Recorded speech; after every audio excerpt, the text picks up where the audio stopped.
We're reminiscing childhood nostalgia today. I'm Alex Clark, producer Valentina's here. What year were you born? 2000. Good God, I'm an old woman, decrepit, the crypt keeper. I was born in 1993, so we have pulled a ton of videos that will either jar memories for me as a millennial or for her as a Gen Zer, and we'll kind of discuss and talk about, you know, what they mean to us or what we remember about these times.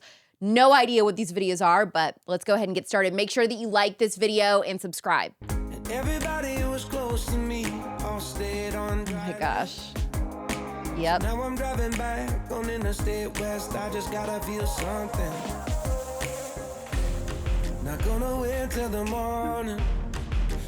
There's a good mix here of the mass-produced preppy style, and then you have the Warped Tour scene kids, which I always tell people, I'm like, I was a scene kid for about a year and a half. I don't know what that is. Yeah, it was like emo light. It was like not fully committed to emo because I grew up in a good home with a good family, but I wanted to dibble and I wanted to dabble. Like, I feel like one of the emo hairstyles, like, I feel like you had, like, the bangs.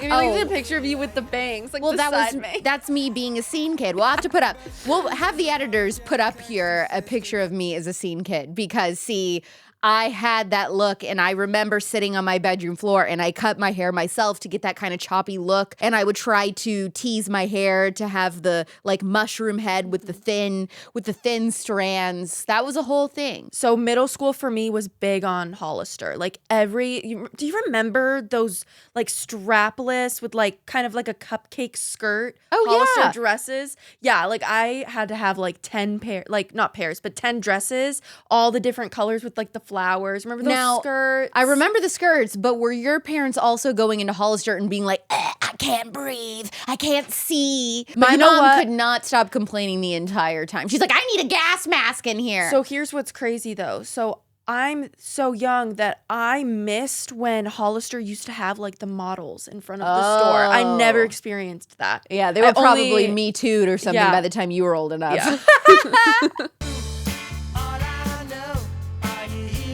Yeah, Felicity.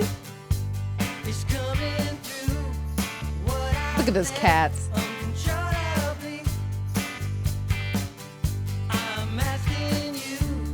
I remember that little bedspread.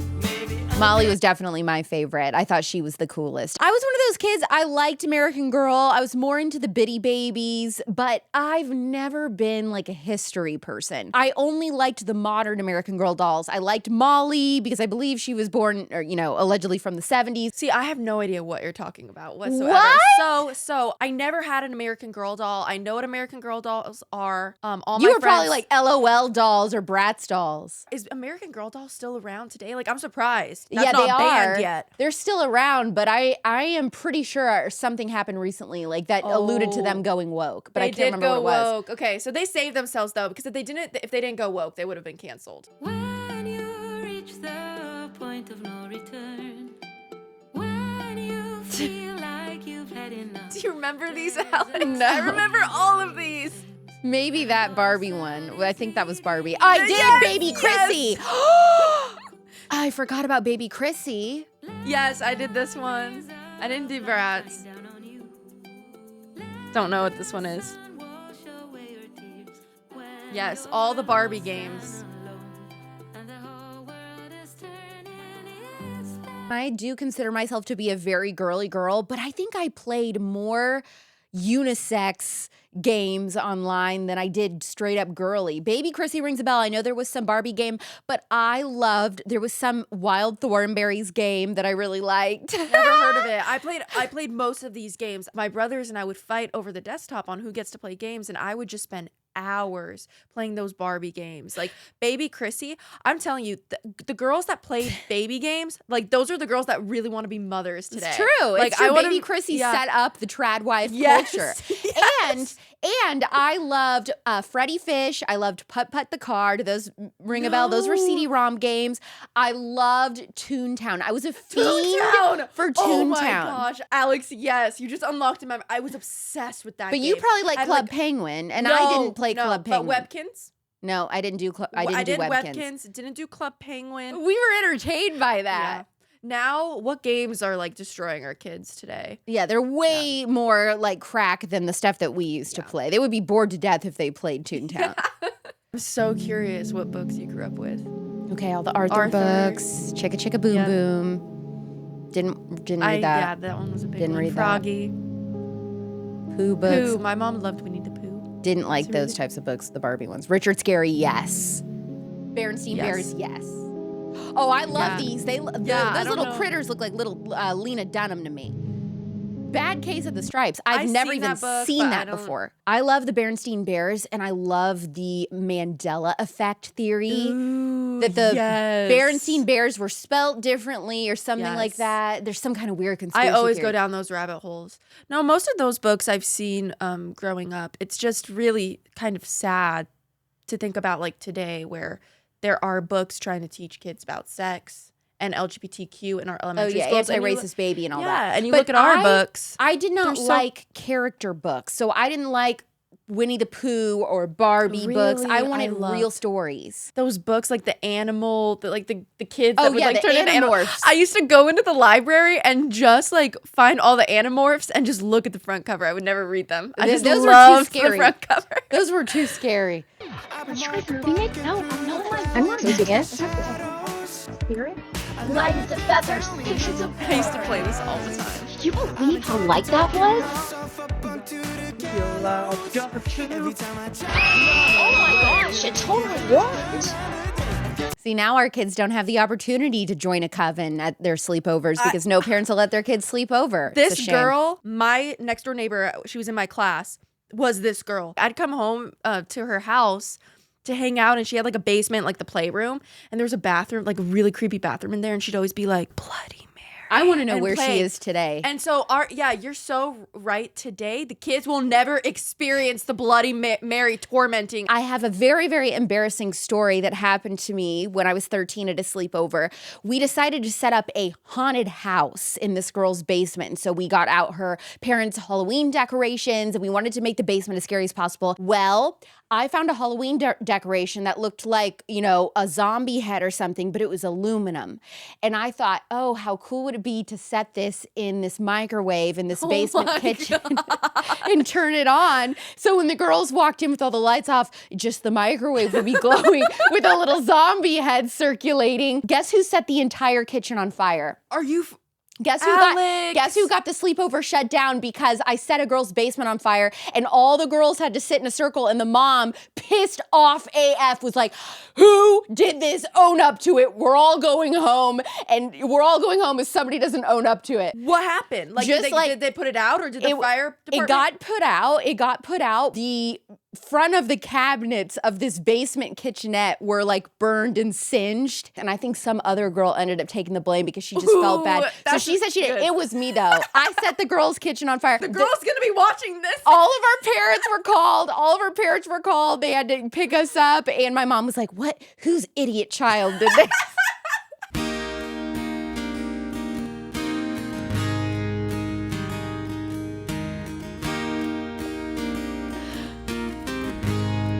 I miss when music videos used to be this simple.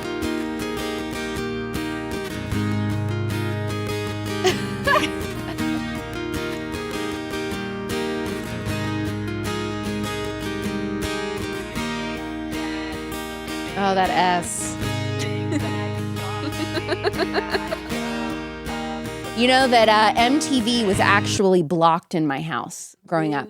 Yeah, I was not allowed to watch MTV, so I would watch it anytime I was at someone else's house. That was the first time that I saw the Slave for You Britney Spears music video, and I was changed forever. At 8, 9, 10, I was like obsessed. Like I had this weird obsession with Jersey Shore and reality TV. I would just watch that. I liked Newlyweds. I liked Room Raiders Next, which was a dating show. Do you remember the dating show where the parents like hated that their son or daughter's boyfriend or girlfriend, and they would go and audition other people? I do vaguely remember this, but I can't think of the name. Group of other people, and then at the end, their kid can choose to either be with their original partner or the new person that their parents picked. See, that's a fun concept. These are the types of things we should really bring back. They don't do it anymore. Yeah, No, that's that really show fun. was so good. Nothing like it.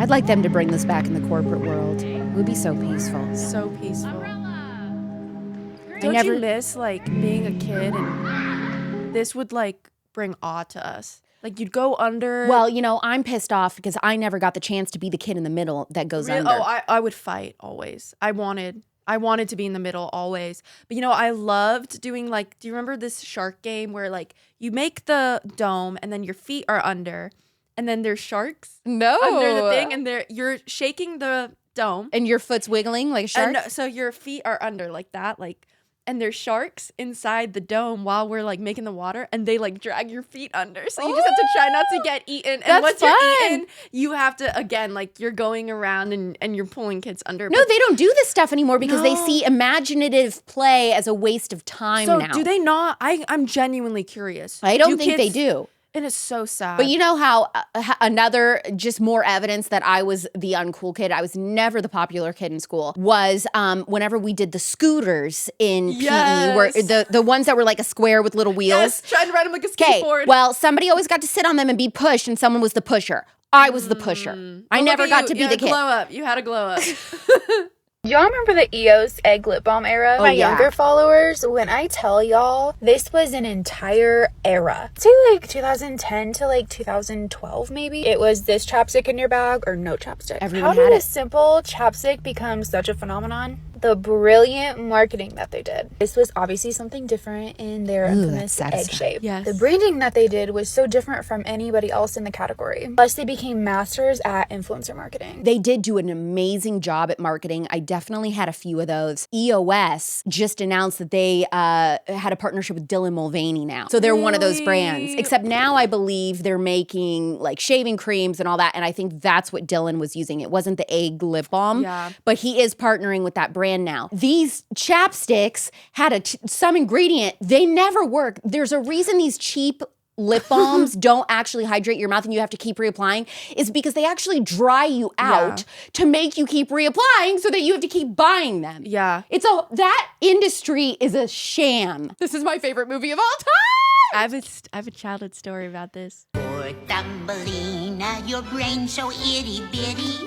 I hate to seem a pest, but I know what's best for you. Just think of all the ways that you can decorate a hole. Take my advice, I'll bring the rice. Dearie, marry the mole. Marry the mole. Marry that mole. M is for money. Oh, L-E. It's weird because now as a grown-up, like conservative adult, the mole in Thumbelina reminds me of Roger Ailes. Honestly, every little girl and their mom needs to watch Thumbelina because the whole Yes. story of the mole, really just the whole journey of Thumbelina from all little creatures. Like you have the mole, there was a frog, right? Was there an insect? Yeah, the But beetle. you have to go, sometimes in life, you have to go through a couple of bad apples to find your prince. And that's what happens to Thumbelina. I had like a serious boyfriend and stuff, and his mom loved me and wanted us to like elope like at 17 years old. And my mom found out, and my mom was like, no. And we were watching Thumbelina, and she's like, that mouse is like your boyfriend's mom. Like, she just wants you to marry the mole. And my mom is savage. Like, everyone needs to watch this movie. Thumbelina is one of the best animated films I think ever made. The music, you had Barry Manilow singing songs on this movie. What is the sexy frog? It starts with a C. The woman who played the very sexy frog, that is a very famous singer, and now I cannot think of her name. You have to write in the comments who that is.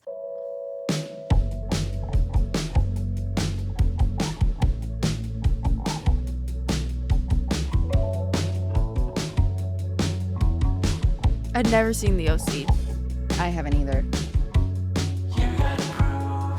Oh my gosh. The Ashley Simpson SNL scandal is burned in my brain for sure. Oh, that was great too. Yep. He's dead now. Can you believe that? That was a good one.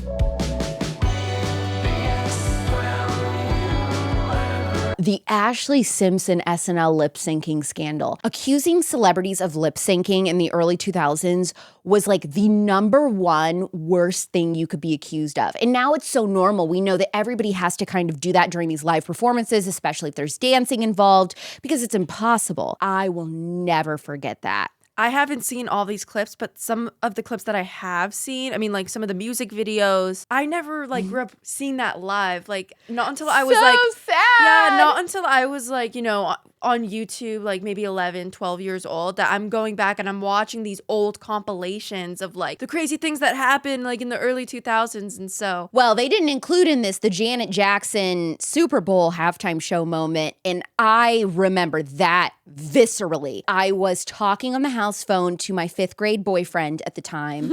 And I was sitting on the floor in my room talking to him. So this 5th grade boy on the phone, he's like, I just saw a boob on TV. And I'm going, what? And I'm running out to go ask my parents, what's happening at the Super Bowl? They were like, nothing. He had the perfect, like exact stereotypical tween boy reaction to the Janet Jackson boob moment. Are you crazy? I was just gonna tell you that your fly is down. Manager, this is the greatest day of my life! It was so happy. do you remember where you were the first time you watched this movie? Yeah, in theaters. I was 4 years old when this came out. In theaters. Sandy is getting her own Netflix movie now. It's going to be a brand know new how I movie. feel about that, though. Goes straight to Netflix, and it's all about Sandy's like origin story. Your thing kind of looks like SpongeBob. Your vest. Oh, a little bit, yeah, a little flower, like the little backgrounds on the show. No, but SpongeBob finally becoming a manager. He deserved it. It was pure. It was what we all wanted. Yeah, they don't. And isn't it so sad? Like SpongeBob, to me, SpongeBob is timeless. I want to raise my kids on SpongeBob. They don't make shows like this anymore. I will be raising my kids on SpongeBob SquarePants. There were kids growing up whose parents I remember not allowing them to watch.